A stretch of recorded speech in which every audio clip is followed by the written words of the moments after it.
Mickey Mouse Clubhouse has been under fire recently, and it's gotten people so riled up, not even the Avengers could save them. You have people like Elon, the FCC, and even Obama all weighing in and wagging a finger at one another. And it all comes down to freedom of speech. So what have Disney done to make the internet hate them so much? Well, many things. Releasing Snow White for a start. But no, this time, it all centers around this man, Jimmy Kimmel. For those who don't know, Jimmy Kimmel is the host of a late-night talk show called Jimmy Kimmel Live. I'll quickly show you the clip so you can see for yourself the spark that lit the stumps to fire. We hit some new lows over the weekend with the MAGA gang desperately trying to characterize this kid who murdered Charlie Kirk as anything other than one of them and doing everything they can to score political points from it. In between the finger pointing, there was grieving. On Friday, the White House flew the flags at half-staff, which got some criticism. But on a human level,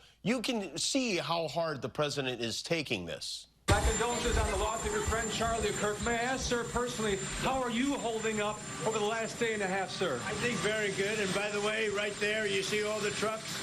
They've just started construction of the new ballroom for the White House, which is something they've been trying to get, as you know, for about 150 years. And it's going to be a beauty. Yes. Okay. He's at the fourth stage of grief, construction. Demolition, construction.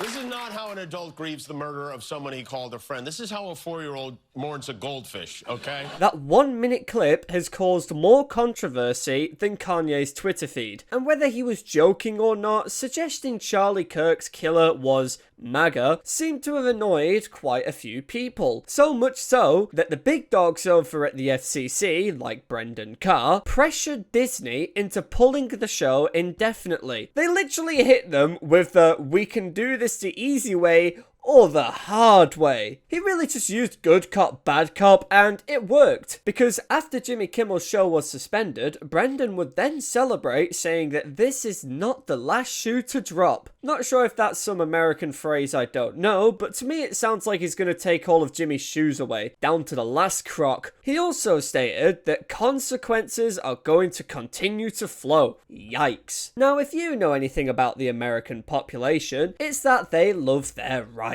And so when someone comes along and tells them what they can and can't say online, they tend to get a bit pissy, which is exactly what happened. Reddit post after Reddit post and tweet after tweet, all talking about cancelling Disney, and some even calling them fascist, which, to be fair, is nothing new for Twitter. They throw that word around like Halloween candy. But there was even a protest outside Disney HQ, and bear in mind, this all happened within like a day. Not even the Avengers could assemble that fast. Now, most of the fingers in this story are all being pointed at, well, Disney for pulling Jimmy's show. But there's also those who are calling out people like Trump, who, by the way, was overjoyed about the whole thing. That man was kicking his feet like a schoolgirl, calling it great news for America.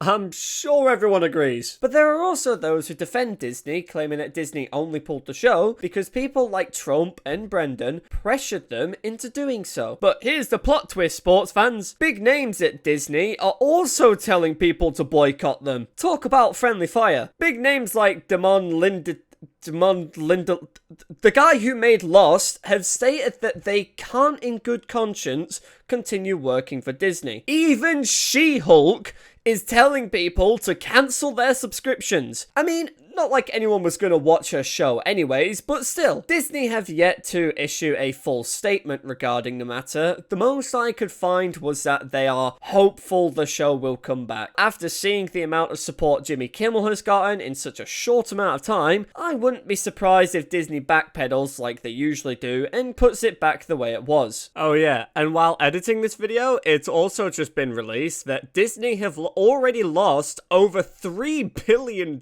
from this. Not to mention the Boycott also has their own poster, so you know it's official. But I guess all we can do is wait and see. Personally, I don't have much of a say in this, being as I'm not American. Not my circus, not my monkeys, you know. But I love free speech as much as the next guy, and I really do respect America for standing up for it as much as they do. Plus, I'm all for saying screw you to Disney. But let me know what you guys think. I'd love to hear your guys' opinions. Are you team free speech or team boo Kimmel? Let me know down in the comments below, and while you're there, consider subscribing. It helps me out a ton and goes a long way. But for now, bye bye!